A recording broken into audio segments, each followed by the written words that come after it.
અરવલ્લી જિલ્લા કોંગ્રેસ પાર્ટી દ્વારા ભારતીય જનતા પાર્ટી ઉપર ગંભીર આક્ષેપો લગાવવામાં આવ્યા છે, જેમાં ઉમેદવારોને ડરાવવા, ધમકાવવા તેમજ ફોર્મ ખેંચવા માટે લોભ લાલચ આપવાના આક્ષેપો સાથે જિલ્લા કલેક્ટર અને જિલ્લા પોલીસ વડાને આવેદનપત્ર પાઠવવામાં આવ્યું છે. જોતા રહો અજય એ ભાટિયા સાથે, ભાટિયા 15 ન્યૂઝ, અરવલ્લી, મોડાસા. અરવલ્લી જિલ્લામાં સ્થાનિક સ્વરાજ્યની ચૂંટણીનો માહોલ જામ્યો છે, ત્યારે અરવલ્લી જિલ્લામાં શાસક પક્ષ દ્વારા કોઈ કામગીરી ન કરવાના કારણે, કોઈ વિકાસ ન થવાના કારણે તેઓ ડરી ગયા હોય. અમારા જે કોંગ્રેસ પક્ષના ઉમેદવારો છે, આગેવાનો છે, એમને ધાક ધમકી આપવામાં આવે છે. અમારા ઉમેદવારોને ફોર્મ ખેંચવા માટે પ્રલોભનો આપવામાં આવે છે અને જુદી જુદી રીતે જે હાથકંડા અપનાવવામાં આવે છે. એ સંદર્ભે આજે અમે અરવલ્લી કલેક્ટરશ્રી અને જિલ્લા પોલીસ વડાને આવેદનપત્ર આપ્યું છે.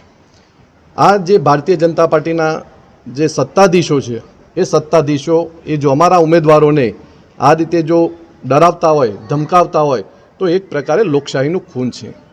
આગામી દિવસોની અંદર પણ અમે લોકોએ કોંગ્રેસના સૌ આગેવાનોએ સાથે મળી નક્કી કર્યું છે કે જો ભાઈ આ રીતે જ રાજકારણ થતું હોય અને ભાજપે જો વિકાસ કર્યો હોય અને અરવલ્લીનો જો વિકાસ કર્યો હોય, અરવલ્લીનું ઓરમાયું વર્તન ન રાખ્યું હોય, તો ડરવાની શું જરૂર છે? લોકશાહીના પર્વની અંદર ફ્રી એન્ડ ફેર ચૂંટણી યોજાય અને ચૂંટણીની અંદર લોકો જે જનાદેશ આપે એ સ્વીકારવાની દરેકે માનસિકતા રાખવી જોઈએ. એ ઉદ્દેશ સાથે અમે પણ ચૂંટણી જંગની અંદર અમે બધા જ ઉમેદવારોને, આગેવાનોએ નક્કી કર્યું છે કે ભાઈ ભાજપના લોકો ડરાવે, ધમકાવે, લોભ લાલચ એની અંદર પડ્યા સિવાય અમે પણ તાકાતથી ચૂંટણી લડવાના છીએ અને આગામી દિવસોમાં અરવલ્લીના પ્રજાજનો અમારી સાથે રહી અને અમારા અવાજને બુલંદ કરવામાં મદદ કરશે, એમાં કોઈ શંકાને સ્થાન નથી. એવી કઈ ઘટનાઓ સામે આવી છે કે કોઈને ગભરાયા હોય એવી કઈ બેઠકો હતી? અમારા પૂર્વ ધારાસભ્ય શ્રી રાજુભાઈ ઠાકોરનો પણ ફોન આવ્યો હતો.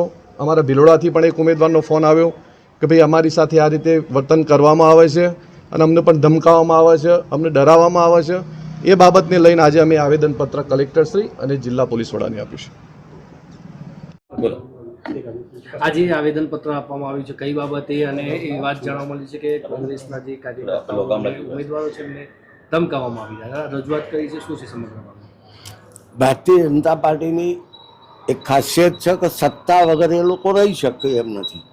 આ પંચાયતી રાજની ચૂંટણીમાં, લોકલ ચૂંટણીની અંદર પણ, નગરપાલિકાની અંદર અમારા ઉમેદવારોને જણાય તો ધમકી આપે છે, જરૂર જણાય તો બીજા સત્તાનો ઉપયોગ કર્યો છે, સરકારી તંત્રનો ઉપયોગ કર્યો છે. ને એથી પણ ન ચાલે તો એ નાણાંથી ખરીદીને પણ અમારા ઉમેદવારોને ખસેડી દેવાના, બિનહરીફ કરવાના પ્રયત્નો ચાલે છે. ત્યારે મીડિયાના માધ્યમથી, આ માધ્યમથી અમે પ્રજાને એક સંદેશ આપવા માગીએ છીએ કે જ્યારે સરકારી નાણાં દ્વારા લૂંટ કરીને એ જ પૈસાથી તમારા ઉપર સત્તા જમાવવાવાળા ભારતીય જનતા પાર્ટીના શાસકો હિટલરને પણ શરમાવે એવા છે, ત્યારે આ નાણાંથી ખરીદી અને સત્તા મેળવવાનું જે ચાલે છે એને બંધ કરવું જોઈએ. અમારી માગણી છે કલેક્ટર સાહેબ અને આ પ્રશાસન સામે કે તમે આવા લોકોને રોકો અને જે નાણાંથી અમારા ઉમેદવારોને ખસેડવા માટેનો જે પ્રયત્ન છે એ બંધ કરવો જોઈએ.